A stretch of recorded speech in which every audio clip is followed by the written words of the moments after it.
చేయకూడదు. నాకు చట్టం తెలుసు. నాకు I know the law. Even central government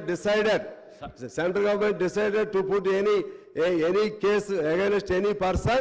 It is a discrimination of the state government to follow it or not. ఇది మీ పరిధిలో ఉంది. మీరు ఎన్నిటిని బ్యాన్ చేస్తారండి?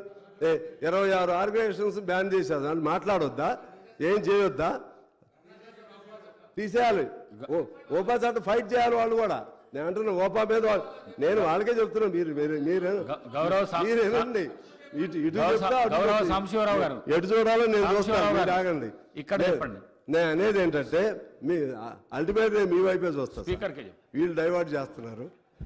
నేను అనేది ఏంటంటే అటు కేంద్రంలో డ్రకానియన్ లాస్ ఏదైనా ఉన్నా సరే అమలు చేయకపోవటం అనేది మన ప్రెరోగేటివ్. అది మన పరిధిలో ఉండాలి.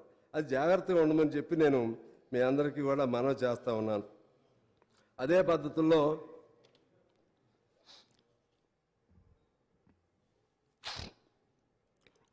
ఇంకా కొన్ని కేసీఆర్ గారిని చూస్తే బాధేస్తుంది. ఎందుకంటే ఆయన చాలా విజన్ ఉన్న నాయకుడు, అందులో తప్పులేదు. ఏదైనా సరే తలుచుకుంటే చేయగలుగుతాడు, వద్దనుకుంటే చేయకుండా కూడా ఉండగలుగుతాడు. ఈయన అంత తెలియగలిగిన వాళ్ళు అన్ని వాగ్దానాలు ఎందుకు చేశారు, ఎందుకు చేయాలి? ఇప్పుడు మీకు వచ్చిన ప్రాబ్లమే. మరి మా అక్బర్ గారు I don't think that whether you have asked during the rule of the KCR when he promised about several things, like just like 3 acres for every Dalit family, 3 acres for every Girijan family, and 2 bedrooms for everyone, one employee from every household. Okay. గౌరవ సభ్యులు సాంబశివరావు గారు.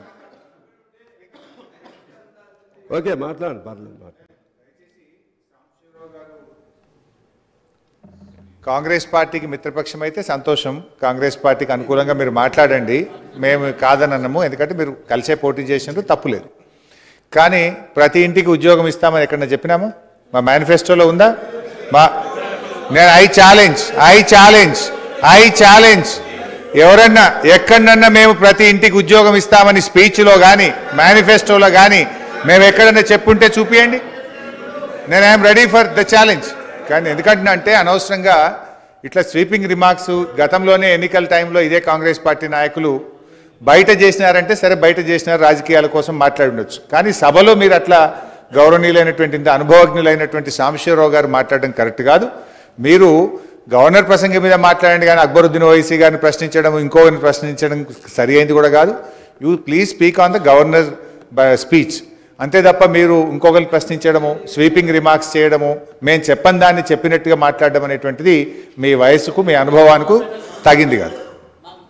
Sir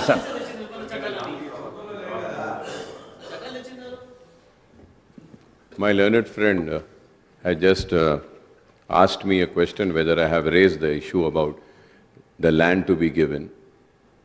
Honorable, my dear friend is not there, Sridhar Babu and Bhatti Vikrama. Madam is there, Sitaka is here. They are witnessed. I have raised this issue not only in this house, sir. I have also spoken in the Public Accounts Committee where I was the chairman of that. In that also we have raised the same question and replies was given. I have the documental evidence also. I have told before and repeating once again that we have played a constructive role and we will continue playing the constructive opposition role, sir. I have no such doubt because always you will be on construction.